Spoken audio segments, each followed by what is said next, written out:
This is Street Knowledge with Chris Graham. Welcome to the podcast. Chris Graham and Scott German, and it's still silly summer season, and we're waiting for UVA sports to get going, and we will talk some UVA football. There's some news falling out of the ACC kickoff to kind of catch up on. But first, Scott, we've got to talk some Major League Baseball. We've done podcasts this spring and summer talking about, among other things, Manny Machado and where he might end up. Well, he finally ended up where we thought he'd end up all along, with the Dodgers, a little later than I guess we had thought that would turn out to be the case. But Scott, committed O's guy that you are, where are you in this process now of accepting the fact that the O's did get rid of Manny Machado, and what did you think about what they got in return? We pretty much knew that they were going to move him. Just was a matter to what team. I was not really that disappointed in the return because I didn't set my expectations that high from reading some of the local beat writers covering the Orioles. Also, even eavesdropped into the LA Times, reading some of those beat writers' slants on it. The Dodgers weren't really prepared, and maybe not any team, to give away the farm, so to speak, for Manny, because it's essentially a 2-month rental. Because, for one thing, the Dodgers, Manny has said he wants to be a shortstop. Well, the Dodgers have an all-star shortstop. He's just on the disabled list. So, his expectation is to be back 100% next year. So, I don't know whether they think they could persuade Manny to move to third or what, which he played last night, by the way. But I didn't think. I think if the Orioles were going to have traded him, maybe they should have done so during the winter meetings, where a team could have had Manny in the fold for a whole year. But evidently, they didn't get enough on the table to warrant trading him. But overall, I think they did pretty well, considering how much control that the Dodgers are going to have on Manny, which is just a couple months. I mean, they got a really good prospect that'll probably be in the Orioles. May get called up in September. He's at Bowie now. Can't pronounce his name. Diaz, I believe, is the way to pronounce the last name. Is that correct? Yeah, I think so. And then the others are probably AA, single-A players, but they're all rated pretty high. So, the objective was to get multiple players back so you can kind of restock your farm system. Because if you're not familiar with the players' contracts now, the union, the Players Association, it's hard to keep players even in the minor leagues after a certain amount of time. So it's not like you can just hide players in your minor league system. Once they're in the league, once they're in the system for a number of years, you start running out of the all too often referred to term as options with them. So, and that's something the Orioles were facing in their minor league system, which wasn't rated that high to begin with. But even to add insult to injury, a lot of the players were the team was running out of control over. So, getting 5 players in return, I think is pretty good, because all of them are under control for the next at least 5 years, some 6. So, the Orioles have got time to develop them. And the Orioles, this isn't done yet. I think Britton is going to be traded possibly today, tomorrow, to Houston.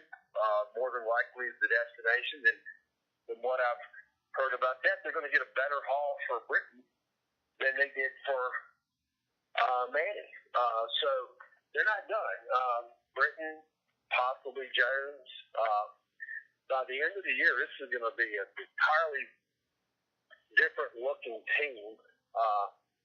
And I'm okay with that, because, the Orioles had a run about 5 years. So they had the best record in baseball for 5 years. Didn't have any hardware to show for it, but they won more games than anybody in the MLB. So, they had their window, and it closed on, and now it's time to shuffle the deck. That's what they're doing. Yeah, that's what happens in baseball. I give credit to the front office for trying one more time. You had Manny.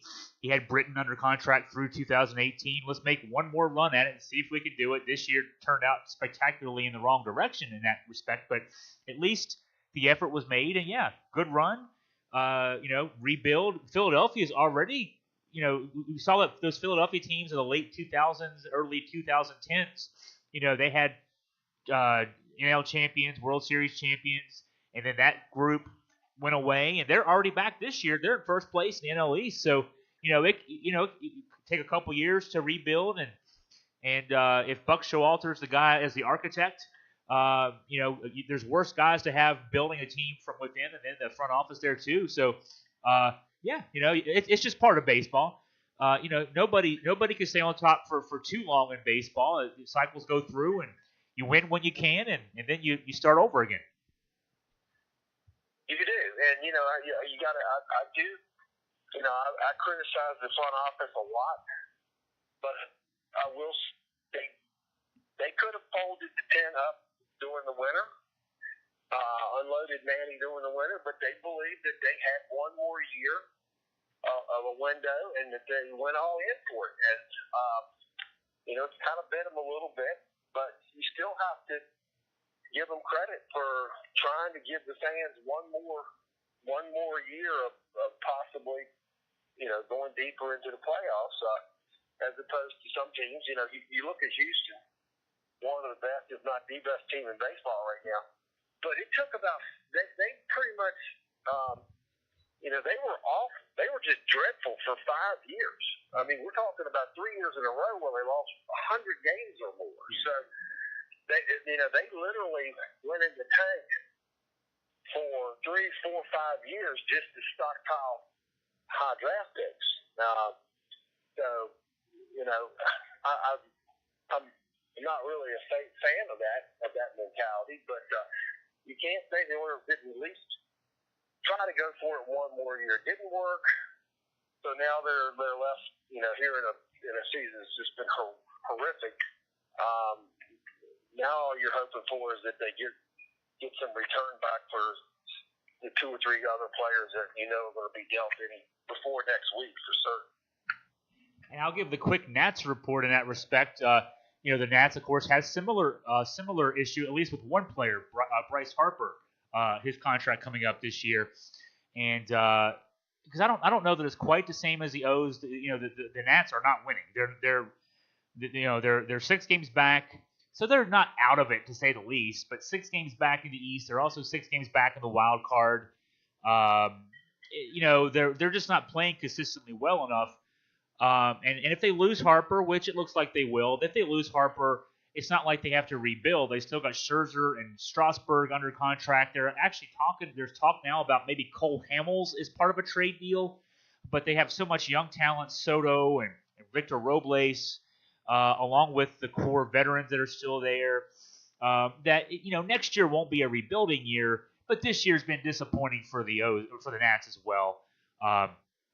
Just all the injuries, and also, if I'll presume the question, what's wrong with these Nats? I think what's wrong with these Nats is the move made at the end of last season to not retain Dusty Baker, and then instead of hiring Joe Girardi when he was out there on the market, a veteran manager, they went with the young manager, a rookie manager, Dave Martinez, and he's just not been able to put it all together. And they got a good team, good roster at least, that's not playing as a team. And so both of our local teams have been in the tank. The Nats are still in it.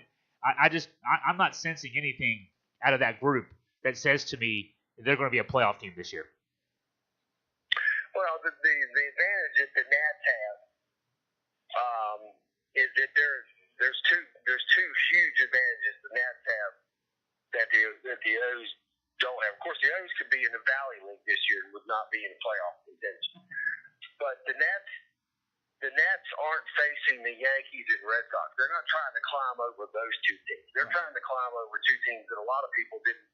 They think they're playing way, way above their what most people thought they would be in Atlanta, Philadelphia. So I think that's entirely possible, but you got to look. They're 6 out, and I don't follow the Nats as closely as you do, so pose a question. I was listening to just the other night. I was watching MLB Ticket and was watching the out of town game. So is there a number before next week? Could this be such a pivotal week that if the Nats were to fall, say, 8 or 9 games out, do they trade Harper? I don't think so. For the same, I don't think so, and I think for the same reason that the O's were so reluctant to get rid of Manning. Of course, they're so much further back, and Waite has been out of the race since late April in the AL East. I don't know that they get a lot for Harper at this stage. Even kind of the light return that the O's got for Machado. I mean, what we're hearing about the Nats is that they're a buyer still, at least a potential buyer. The talks with Texas about Cole Hamels. This team feels like to me they're a starting pitcher away from at least competing. Like you said, Scott, the Phillies and Braves are a year ahead of schedule. At least a year. I think the Phillies are 2 years ahead of schedule. We all thought the Braves will be good next year. The Phillies, I don't think anybody thought would be good for a while. So you look at those two teams and say, yeah, we're still the Nats. We still have all this talent here. What's been the issue has been starting pitching. When Strasburg went down to the issue with the forearm tightness, whatever it was, back in June, they've only gotten quality starts since he went down that first time out of Max Scherzer. Gio Gonzalez is a veteran guy. He just stinks right now. Tanner Roark really stinks right now. Jeremy Hellickson is actually pretty good, but he was on the DL for a long stretch too. So you had two veteran guys putting terrible starts out there. You had a rotation of minor league guys coming up, not throwing well. You're overtaxing your bullpen. Now Sean Doolittle's on the DL. It's just – and all this is, to me, I think there's a big factor of, again, a rookie manager not knowing how to use all these parts. So, I don't think Harper's on the trade block. I mean, yeah, if they lose, between now and the 31st, there's still 7 days. So if they lost their next 7 games and fell 10 or 11 back, maybe, at that stage you say this season's over. What can we maybe get for Harper at this stage? But I don't think you'd get much in return to even justify that. And plus, whatever possibility there is of the Nats keeping Harper goes away if you throw him out the door, fire sale like in a week. So I think there's still a buyer. I really do. I think that a Cole Hamels as a 3 starter in that rotation, maybe you can put Roark in the pen. You can make Gonzalez your 5th starter and move Hellickson up in the rotation to 4. I mean, I still think this group thinks it can win, and they have not. In defense of the Nats, they have not played a single day this season with their full roster. Murphy was out for a long stretch. Zimmerman's just now back. Doolittle's now on the DL. I mean, all these moving parts. And Harper's hitting 220. So they're still 6 games out with all that craziness going on around them. I think they're still a player. I say that, though, and I watch them every night, and I get so frustrated because it just seems like right now there's a lack of leadership and there's no heart out of this team except for Max Scherzer yelling at everybody.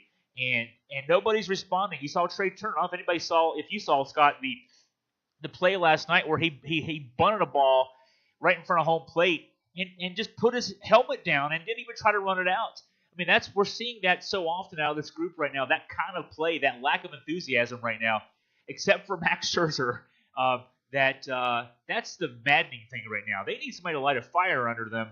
I wonder if the move isn't even getting a Cole Hamels, if it's not changing who's sitting in the big seat in the dugout and trying to find an interim manager who can maybe light a fire under them. Girardi's still available. That's right. although I'm looking any day for him to be named the manager of the Cardinals. Sure. Yeah. So he may not be available this time of March. But Scherzer's about the only heart on the team. Mad Max. Zimmerman. He misplayed the ball. I don't think they gave him an error last night, but they should have. Yeah. He misplayed the ball down on the line at first. It ended up being a 3-run double. Yeah. Ball game right there. So, you wonder about his defensive abilities. I know the Nash color commentator was, I think, trying to cover him a little bit, saying it takes a long time to get back, not only offensively, but you have to get your rhythm back defensively. Well, Zimmerman makes that play. That was not, if you looked at that, that was not a scorching line drive or one. I mean, that play is generally made by a competent first baseman. It looked like it just confused him. Now, maybe it was just rust, maybe it was just playing in Milwaukee or whatever. But the bottom line was that had he made that play, the inning's over and it's still a tight game. He misses it, 3 runs scored, and you may as well just go to bed. Well, and that's what's going to come from 5 runs down. And every game that he plays means Mark Reynolds doesn't play, and Mark Reynolds was their best hitter for a stretch here very recently. So, yeah, that's the tough part of this is they're built great right now to be an American League team. If you could DH Zimmerman or DH Reynolds, and then fix the rest of it around. I mean, you could have a good roster, but. Yeah, now I'll use that as a segue. We talked about Mark Reynolds. We talked about Ryan Zimmerman. I mentioned Sean Doolittle's name. Those are all UVA guys. So let's use that as our jumping off point to talk about UVA stuff. And we won't talk UVA baseball. We'll talk some UVA football. And Scott, you and I haven't talked football for a while because there hasn't been much talk about. Now, the ACC kickoff was last week. Some news stories coming out of that we'll talk about. And also today, the last couple of days at least, we saw yesterday the preseason poll out from the ACC kickoff. Not surprisingly, UVA 7th and last in the Coastal Division. And then today, the All-ACC football team out. And no UVA players, no Virginia Tech players the first time in 8 years. So any thoughts, Scott? You've seen those reports. Any thoughts about the predicted order of finish? Clemson predicted to win overall. Miami the favorite in the Coastal Division. And then, no All-ACC players for either UVA or Tech. Well, I'm not surprised that Virginia didn't have any. I am a little surprised that Tech didn't have 1 or 2. But, we've talked about it, Chris, numerous times. I think at least for the next X number of years, the window for Virginia and Virginia Tech to be serious contenders, especially Virginia Tech, because Virginia, let's face it, they haven't been serious contenders for anything in football for a decade. But Tech has had, some pretty reasonable expectations of being able to challenge for that ACC football championship. But I think that window's closed, at least for a while, because Clemson is certainly, one of the top 3-4 teams in the country now, year in, year out. Miami is getting back to that point. I think they made a great hire in Mark Richt. We'll see about Florida State, but those 2 schools have great recruiting. I mean, they have built-in recruiting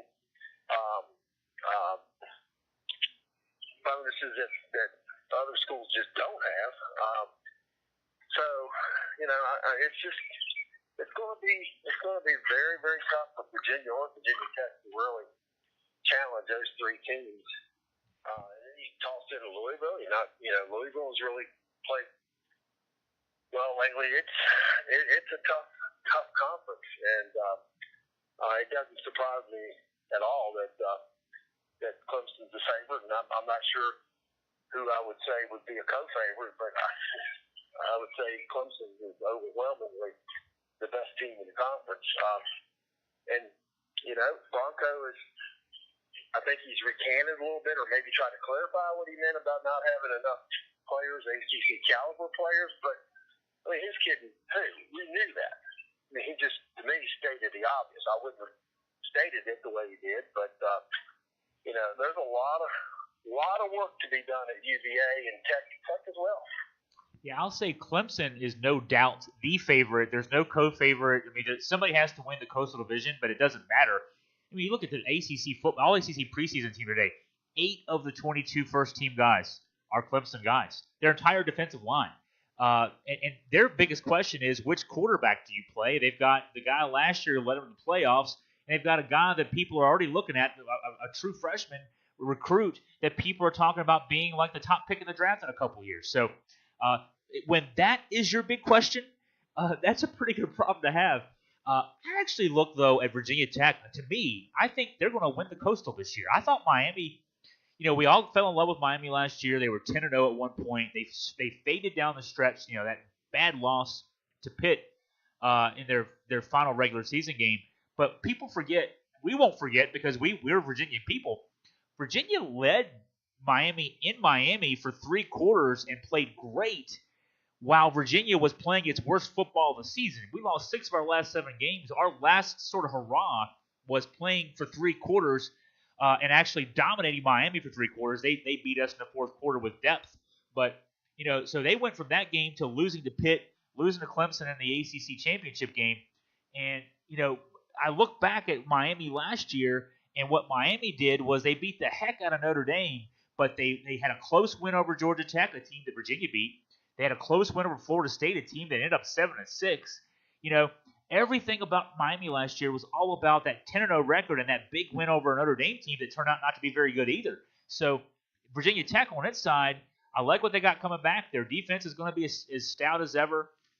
Josh Jackson, a quarterback, is one of the best. He's not going to be the best quarterback in the ACC because whoever Clemson decides is their quarterback is going to be the best quarterback in the ACC. But he's a good quarterback in that system, especially. So, and I actually think, I'm not surprised. I said this. I maybe wrote a column about this last week. I said, yeah, Virginia will be picked 7th. I don't think Virginia's going to be 7th in the ACC Coastal, though. I really think. I look at it. Carolina won 3 games last year. They're not going to be any better this year. I think Pitt could be a team that we could maybe jump over. I think Duke. I mean, we beat Duke the last year, and we've beaten them recently. So I don't say we beat all those teams. I'm thinking 5th is more likely for Virginia.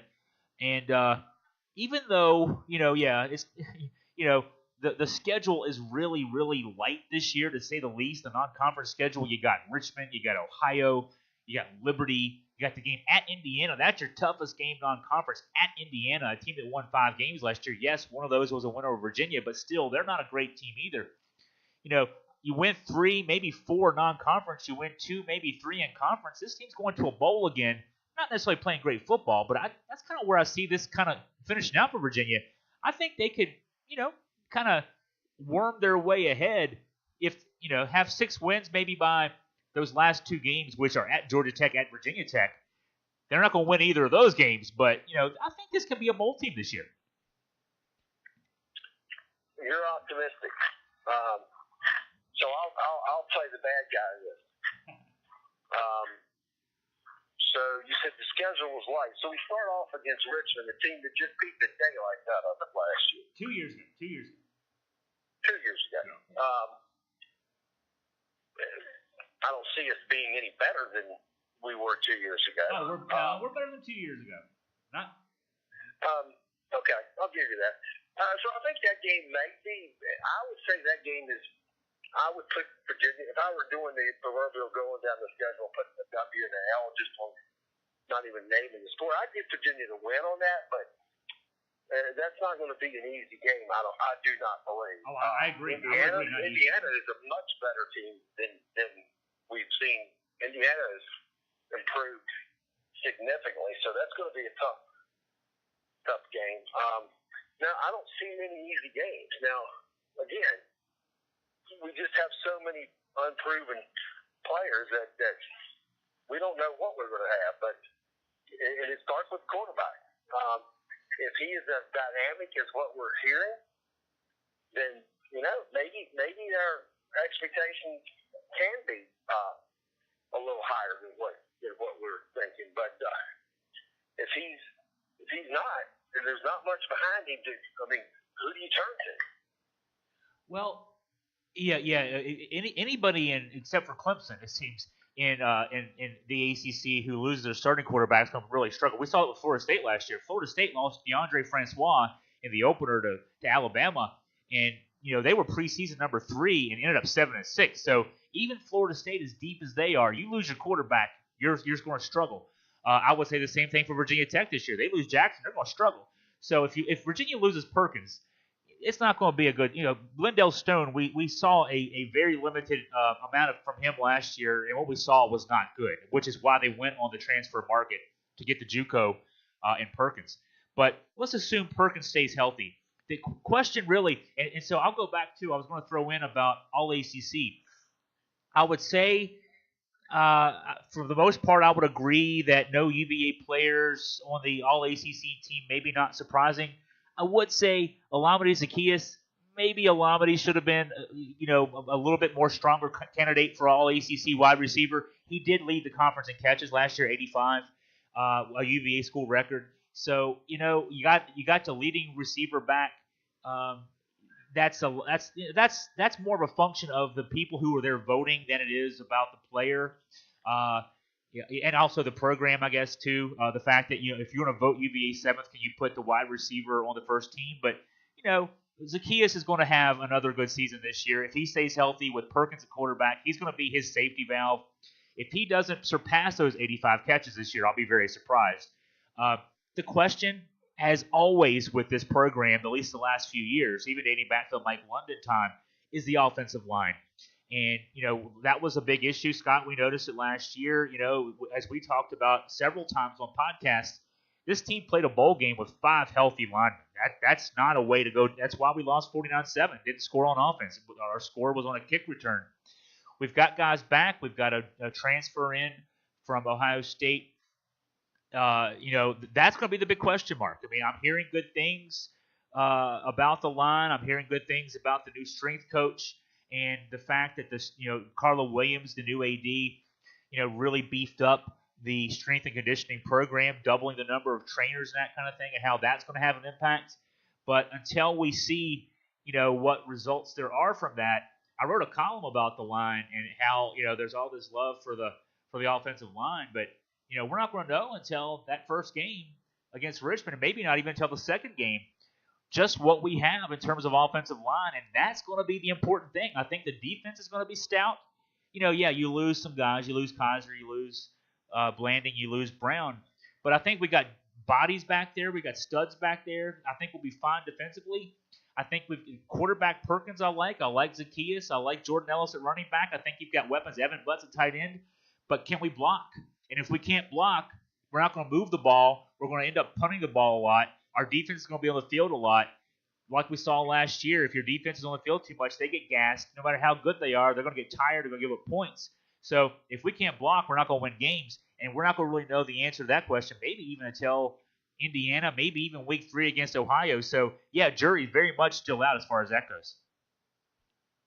So I'm going to shift it a little bit, still with Virginia football, but I'm going to ask you your opinion, and I respect it because I know how you follow not only UVA football, but NCAA college football, ACC football. So, and this not only applies to Virginia, but as well as to Virginia Tech.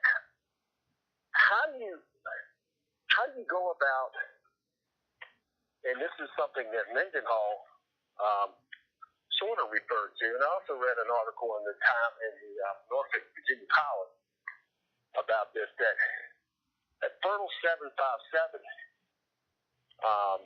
Tidewater area for recruiting, if it's a national type player, I'm talking about a 5-star player or 4-star, the big schools are going in, the Clemsons, the Michigans, and they're taking them for both Virginia and Virginia Tech, not just UVA. Yeah. I mean, that's been documented for 10 years. Yeah. But how do you combat that?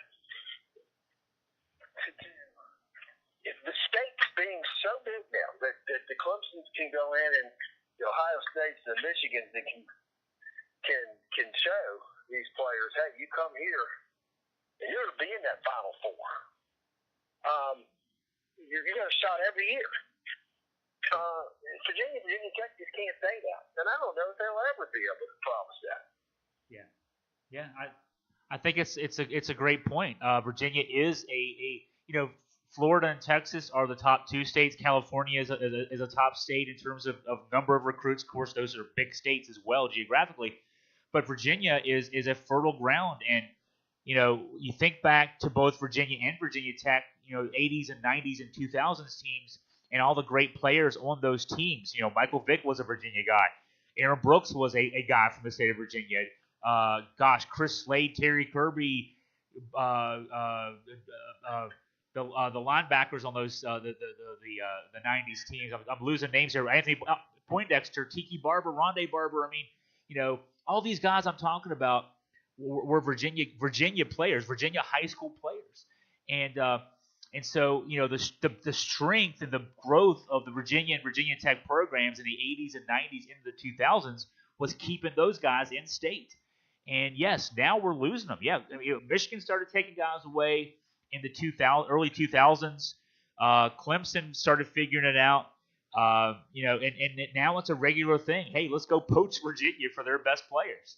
And it's tough. And Virginia is in a tougher place than Virginia Tech on this in one respect. I mean, the admission standards to get into Virginia as a student are so hard. Al Groh had that class. I think it was a class of 2006 or 2007 where he had like the nation's 20th, 18th, or 20th class, according to Rivals. 24 kids signed and 8 didn't get admitted. And so all of a sudden that class went from being 18th or 20th to like mid-40s, mid-50s because he couldn't get the kids admitted. And Al Groh was a UVA graduate. He knew what the admission standards were. Just the admissions department said, nope, sorry, we're not going to let those kids in. And, so as much as we criticize, Mike London and then, now Bronco Mendenhall for not putting up those great recruiting numbers. I mean, Clemson's number 1 or number 2 every year. Alabama's 1 or 2 every year. Miami's top 5, top 10 every year. You can't recruit top 5 classes at Virginia because you can't get those kids in. You can't get all those kids in school. So you've, by definition, you've got to make do with the kids who can get into UVA. Now, Carla Williams is trying to address at least part of the issue with, trying to raise the money for a new training center and a new practice facility and all this stuff. But, $60 million for a new training center and practice facility is not going to draw kids in who can't get admitted to UVA. And so, I think I go back to what George Welsh did back in the 80s and 90s. George Welsh and Frank Beamer did the same thing at Virginia Tech, but, we don't root for them. We root for Virginia. George Welsh took 2- and 3-star kids in most cases and made them 4- and 5-star kids. You've got to develop the kids you got. And so that's what's going to be incumbent upon Bronco. You want to recruit the best kids you can get, but not all those kids are going to go to Virginia. And the kids who can't go to Virginia, you got to make them better players. That's got to be the bottom line. George, I agree.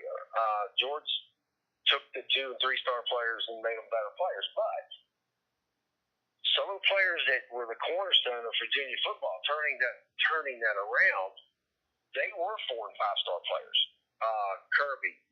Terry Kirby, Chris Slade, Rondé and Tiki Barber. Those were players recruited by every school in the country. And George just did a great job convincing them to stay in state, get a great education. And those kids all those kids, every single one that we just mentioned, were great in the classroom as well. That's the difference. I had classes with 2 of those kids you mentioned, Chris Slade and Terry Kirby. Terry Kirby was a valedictorian of his high school. So there's a little bit of self-selection that went on back in those days with those guys. The Barbers were also great academic kids. They were McIntyre School of Commerce kids at UVA. So there was a little bit of self-selection, and so those were the 4- and 5-star kids we got. They also happen to be great students. And it's not to say that there aren't 4- and 5-star recruits out there now, juniors and sophomores and seniors in high school, that also are great students. But we've got to target those guys. But there aren't as many of those guys as there are 4- and 5-star recruits who maybe aren't UVA quality or Northwestern quality or Duke quality or Stanford quality. And so we have a smaller pool of those players. The rest of the country, if you're a 4- and 5-star kid, if you're Tech, if you're Florida State, if you're Clemson, you can't get into Virginia. But guess what? You can go here. We can't get those kids. Right, exactly. Which is all the way back to my beginning point: is that the landscape of college football for UVA,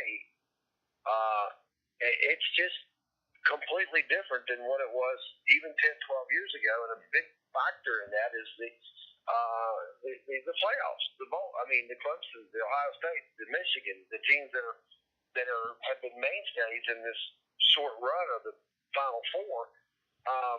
It's going to be hard to go to Tidewater and convince a player to come to Virginia or even Tech if you're recruiting against Clemson or Michigan or Ohio State. I mean, I'm not saying it can't be done, but it's not going to be done as easily as it was a decade ago or certainly 15 or 20 years ago. I kind of feel like stakes at the poker table have increased dramatically, and there's a lot of schools that have walked away from that table. I don't disagree at all with that. And in fact, I totally embrace that because I've said before, and I'll say as many times as I have to, and it might upset some of the listeners out there to concede this, but we have to concede it. As long as there's a 4-team playoff, Virginia football will never be in a 4-team playoff because to be in a 4-team playoff, you've got to be 13-0 or 12-1 and you're conference champion. And I never foresee a day ever that Virginia is going to be 13-0 or 12-1 in the current system, with a schedule strength. Because you look at when Clemson, they play Auburn the last couple of years as one of their non-conference games. I mean, Bronco wants to play the weakest team possible. He's on the other side of the spectrum. It's almost as Bronco is already conceded to that, and you're right. And not only here's a reality check for fans that may still have their colored glasses on, rose-colored glasses. Even if we were, even if you do a 13 out of 12-1 season, that's not entirely going to secure you a bit. You got to hope that no one else has that kind of season. Well, and at least that 3 other teams don't, right? Yeah. If there's 5 teams that have that kind of record, guess who's going to be left out of that mix? Well, and yeah, that's because we've already said we're going to play the weakest schedule. And people might mention, because I've thought of this before, like I say, well, yeah, UVA, the UVA's in this class with I mentioned Stanford and Duke and Northwestern as academic schools that play football in conferences and just to me don't have a shot. And people will say, but Stanford had that run. Well, Stanford had a run with Jim Harbaugh as the coach. It was a short run too, and they also had Andrew Luck, who was a brilliant student who just happened to say, instead of going to a football school, I'm going to go to Stanford. And so he was sort of like one of those kids that we talked about from back in the 90s UVA days, the Kirbys and the Slades, who were going to be NFL players wherever they went to college, the Barbers, wherever they went to school, they were going to go to the NFL after they went to college. And so they chose UVA for other reasons other than football. And Andrew Luck chose Stanford for many reasons other than going to Stanford to play football. And while he was there, they built up something around him and won football games. But since he left there, they're back to being an 8 or 9 win a year team, which is fine. I think that's the ceiling for our schools, these schools, though, the Stanfords, Northwesterns, Dukes, Virginias. I think the ceiling is 8, 9, 10 wins, maybe compete, maybe upset somebody every once in a while. But you're not going to go 12-0, 13-0, and playing in a 4-team playoff. Now, that's a 4-team playoff. I assume that the playoff's going to expand probably the next time. I think the contracts are through 2021 or so, and then you're going to see an expansion. Is it going to be 8 teams? Is it going to be 16 teams? If it's 8 teams, Virginia maybe one day is one of the best 8 in the country at the end of a regular season. If it's 16, there's definitely a chance that Virginia, in a 16-team scenario, we could go 11-2 and win our division and be in the mix of a top 6 team. But we're never going to be a Final Four. So as long as the rules of the game are what they are right now, the best we can hope, and I think, Scott, you and I have talked about this on our drives back and forth to games, the best we can really ever hope is kind of what George did, win 8 or 9, maybe 10, beat Florida State, beat Clemson, but then lose to some team you're not supposed to lose to that year. But, have good seasons, but just not great seasons because UVA is UVA, and it's just hard to get 85 kids enrolled who are able to compete with the 85 that Clemson can roll out there, the 85 that Ohio State can roll out there, et cetera, et cetera.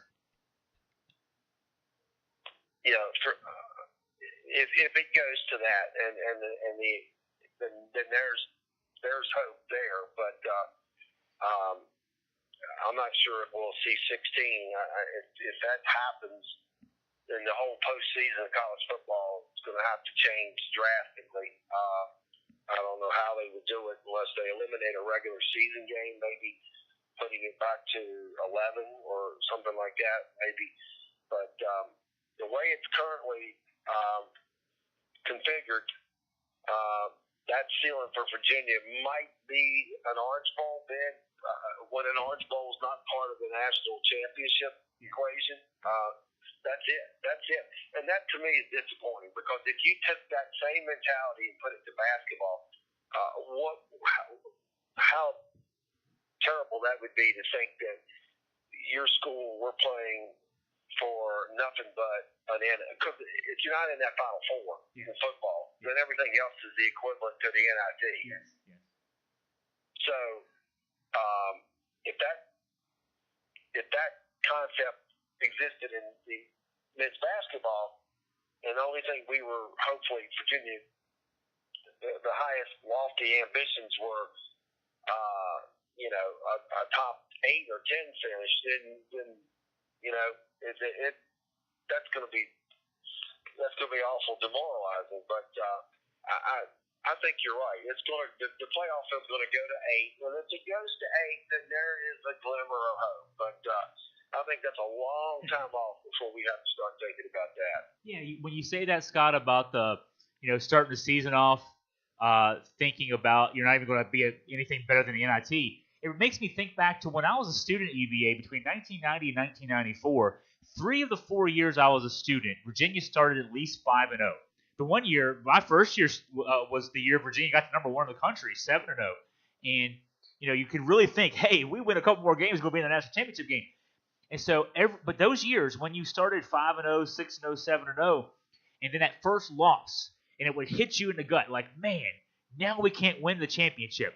But at least you had hope. When you're 7-0, it was November before we lost to Georgia Tech that year in 1990, and you're number 1 in the country. That's a long time in football time to be thinking that you have a chance at a national championship. And you're right. We never start. I mean, it's been so long.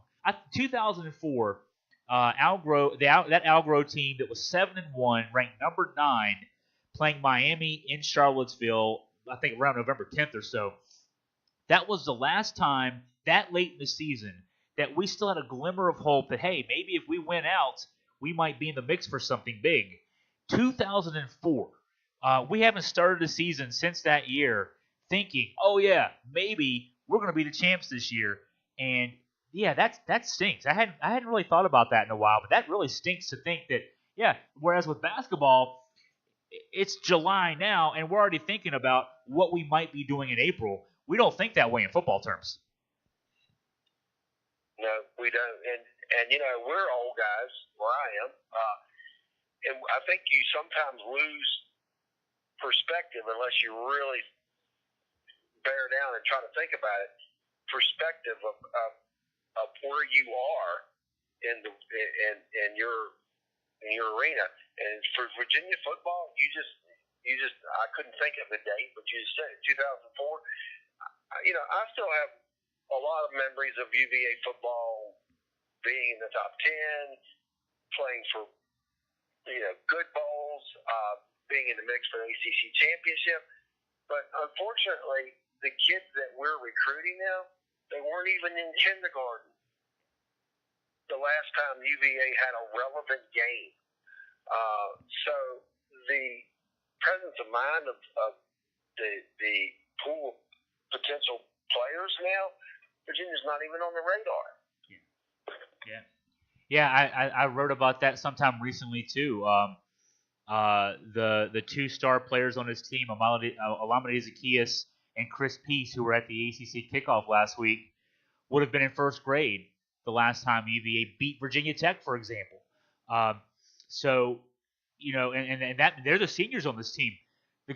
The guys who are walking into the locker room for the first time here pretty soon were 2 years old when when Virginia last beat Virginia Tech. So, if they grew up in Virginia, they were thinking all along they were going to play at Virginia. They've been thinking since whenever they can think that they're going to go to the school that never beats the big rival, supposedly. So, that puts in perspective. I mean, those are fully formed athletes who are playing for us in the fall, who have no memory really of Virginia, being a relevant factor, and that's pretty depressing. And I know we're probably running out of time, but what really put this in perspective for me, and I want to say this, and I don't think there's any way I can say it without maybe implying disrespect to another school, but I'm not, and maybe I'll add something towards it to kind of clarify. But I was listening to the radio the other day and heard of a player that had committed to JMU, and he chose JMU over UVA. Now, 14 years ago, we weren't losing players to James Madison University. And James Madison has built a fine program, maybe one of the best in the FCS. But I think that statement, we lost the commitment to JMU.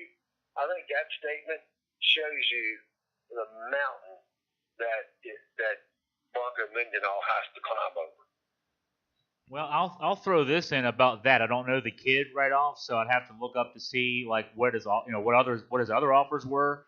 But if he's thinking he's an NFL player and he chose JMU over UVA, there's still this reality. There are 23 UVA alums currently on NFL rosters. There are 22 Tech alums on NFL rosters. There are 2 JMU alums on NFL rosters. So that's an interesting choice in that context if you think you are an NFL potential player down the road. And then the 2 schools quality also.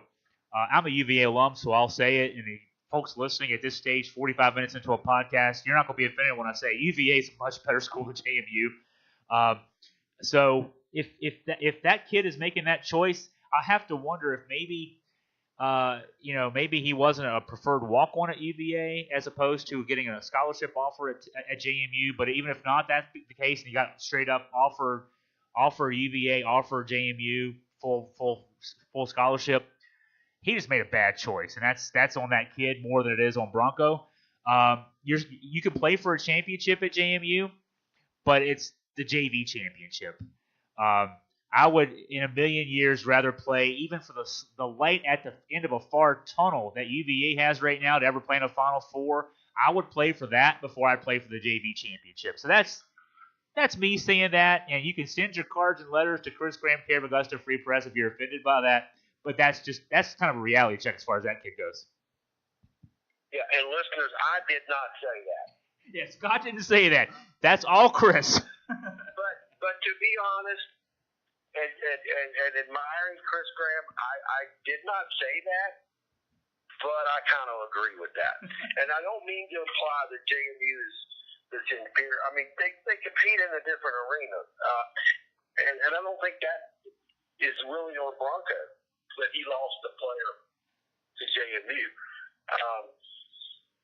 I just think that my intent on making that comment or stating what I read and heard is that Virginia football has been irrelevant for so long that we're now not just competing with Tech and North Carolina and other schools. We're recruiting. I mean, there are good players that still go to JMU and Delaware because the games are on TV.